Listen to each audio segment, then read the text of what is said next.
بسم اللہ الرحمن الرحیم۔ اما بعد، حضرات گرامی، کوئی بھی شخص قرآن مجید اور سنت رسول صلی اللہ علیہ وسلم کی موجودگی میں اور اس کے جانتے ہوئے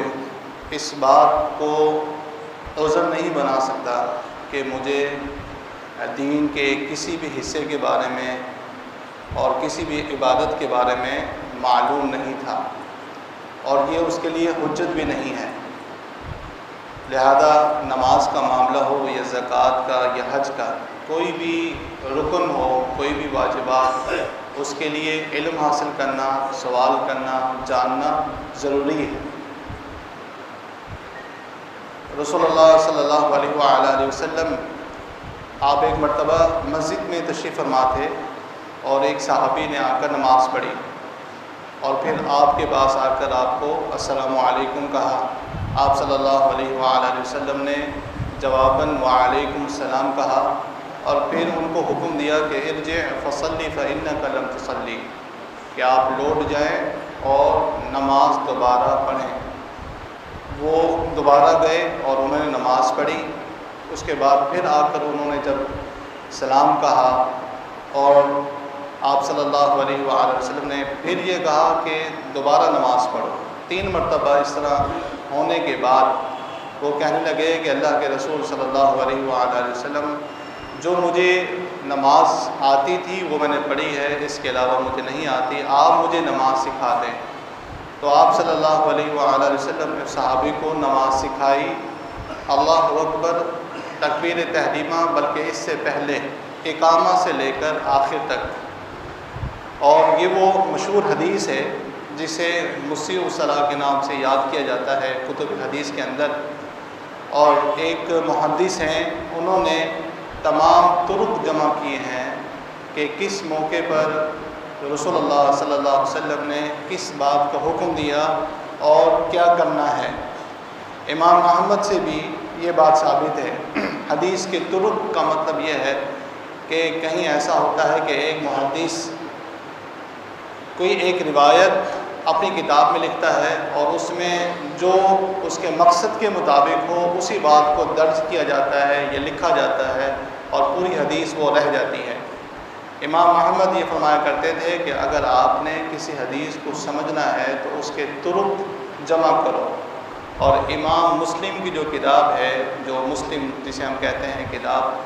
اس کا یہ میزہ ہے، خاصیت یہ ہے کہ انہوں نے اس بات کا اہتمام کیا اور حدیث کو، جامع حدیث کو وہاں پر درج کیا ہے۔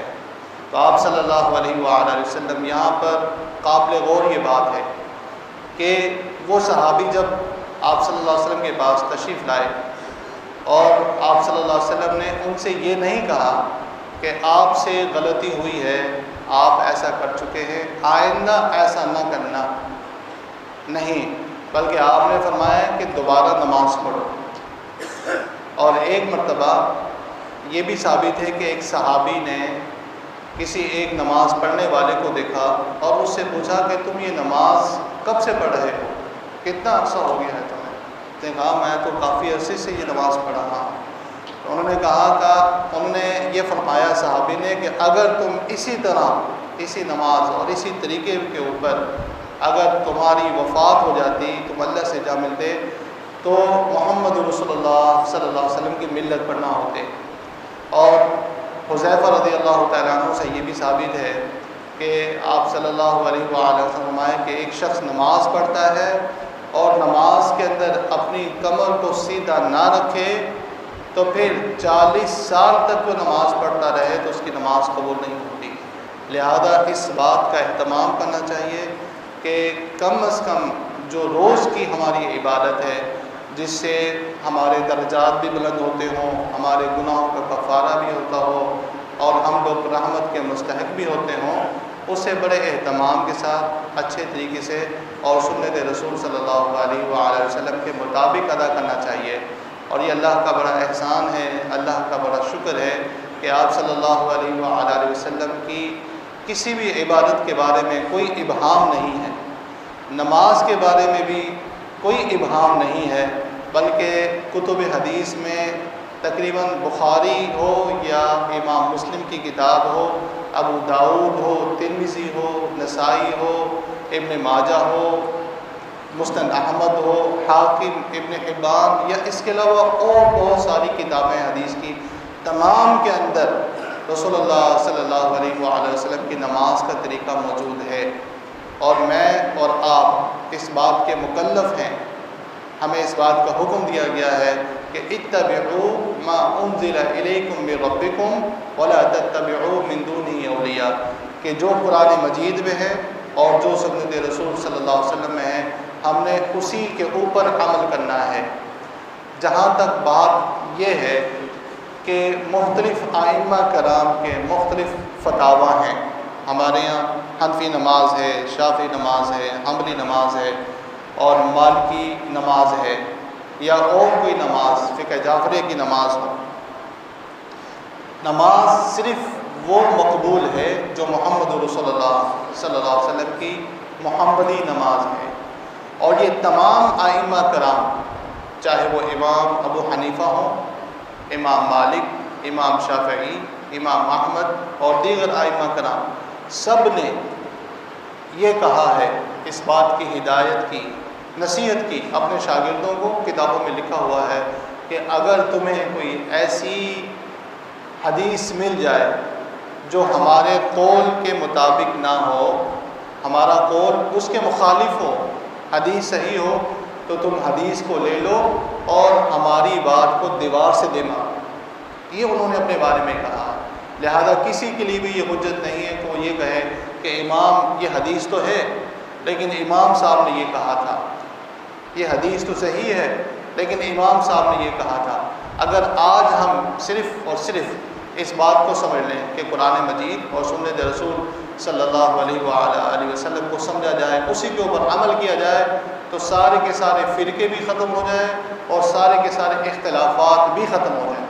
تعجب کی بات ہے، ابھی انشاءاللہ جب نماز کے دوران میں آپ کو کچھ چیزوں کے بارے میں بتاؤں گا، تو اس بات پر اعتراض کرنا کہ رفع الیدین صحیح تو ہے لیکن اس روایت کے اندر اضطراب ہے، یا یہ روایت منسوخ ہو گئی ہے، یا پھر یہ پہلے تھا بعد میں نہیں ہے، تو لہذا عبادت کے اندر بغیر دلیل کے بات نہ کی جائے اور تعصب کے ساتھ بات نہ کی جائے، اور جب آپ کو حدیث مل جائے آپ اسی وقت اس حدیث کے اوپر عمل کرنے کے پابند ہیں۔ اور انشاءاللہ میری کوشش ہوگی کہ ہم نماز اذان سے لے کر، اقامت سے لے کر نماز کے آخر تک جو ہے ہم جو بھی بات کریں وہ انشاءاللہ حدیث کے مطابق کریں اور دلیل کے مطابق کریں۔ ہو سکتا ہے کہ اس کو سمجھنے میں بعض لوگ اپنے ذہن کے اندر یہ بات لے کر آئیں کہ ہم تو ایسا نہیں کرتے یا ایسا نہیں کرتے رہے، تو پھر اسے چھوڑ دیا جائے، اور بہتر بات یہ ہے کہ رسول اللہ صلی اللہ علیہ وآلہ وسلم کی حدیث کو لے لیا جائے۔ میں اذان کے متعلق کی گزارش آپ سے کر کے اپنی بات کو ختم کرتا ہوں، پھر انشاءاللہ ہم شروع کر لیں گے اس کو آئندہ نشستوں اور مجلسوں کے اندر، کہ جب اذان ہو، اذان کا مطلب ہے کہ نماز کا وقت شروع ہو گیا ہے۔ اذان سے پہلے تو ہم نماز نہیں پڑھ سکتے۔ اذان کا مطلب یہ ہے کہ اب وقت نماز کا شروع ہو چکا ہے، اور کب وقت شروع ہو گیا ہے اور کب ختم ہوتا ہے یہ سب کی سب تفصیل موجود ہے۔ صرف ایک بات جو میں آپ سے گزارش کرنا چاہوں گا وہ یہ ہے کہ عشاء کی جو نماز ہے اس کا وقت آدھی رات تک ہے۔ ہم سمجھتے ہیں کہ صبح فجر تک ہے عشاء کی نماز کا وقت، حدیث کے اندر جو ہے وہ نصف اللیل کا لفظ ہے، لہذا کیلنڈرز کے اندر جو لکھا ہوتا ہے کہ عشاء کی نماز اب شروع ہو گئی ہے اور اس کا وقت جو ہے وہ صبح 5:05 تک ہے، یہ صحیح نہیں ہے، بلکہ نصف اللیل تک اس کا جو ہے وقت ہے۔ اذان جب بھی ہو تو اس کا ادب احترام یہ ہے کہ آپ صلی اللہ علیہ وآلہ وسلم نے فرمایا کہ اذا سمعتم المؤذن فقولوا مثل ما یقول، کہ جب اذان ہو اور مؤذن جس طرح اذان کہتا ہے، جو کلمات کہتا ہے، تم بھی ایسا ہی کہو، ایسا ہی کہنا چاہیے، اللہ اکبر اللہ اکبر، اور اشہد ان لا الہ الا اللہ حی علی الصلاۃ کے بعد حی علی الفلاح بھی کہیں اور ساتھ یہ بھی کہتے ہیں لا حول ولا قوۃ الا باللہ. اور اس کے بعد آپ صلی اللہ علیہ وآلہ وسلم نے یہ بھی فرمایا ہے کہ اس کے بعد درود پڑھو اللہم صلی علی محمد مکمل درود. اس کے بعد آپ صلی اللہ علیہ وآلہ وسلم نے ایک دعا سکھلائی ہے. اس دعا کے اندر آپ صلی اللہ علیہ وسلم کے لیے دعا ہے. گویا کہ آپ صلی اللہ علیہ وسلم ہم سے یہ کہہ رہے ہیں کہ میرے لیے اللہ تعالیٰ سے یہ مانگو، اور وہ کیا ہے؟ مقام محمود ہے. وَبَعَثْهُ مَقَامًا مَحْمُودًا وَبَعَثْهُ مَقَامًا مَحْمُودًا. تو اذان کا جواب سننا چاہیے اور اس کا جواب دینا چاہیے،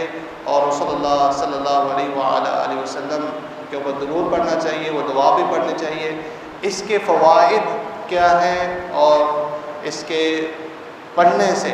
کتنا ثواب ملتا ہے اور کتنی نیکیاں ملتی ہیں، اس کا ذکر انشاءاللہ اور مزید باتوں کا ذکر جو ہے وہ کل ہوگا. اللہ سبحانہ و تعالیٰ جو کچھ ہم پڑھتے ہیں اللہ سبحانہ و تعالیٰ اس کے اوپر عمل کرنے کی توفیق عطا فرمائے. سبحان ربک رب العزت عما یصفون وسلام علی المرسلین والحمد للہ رب العالمین.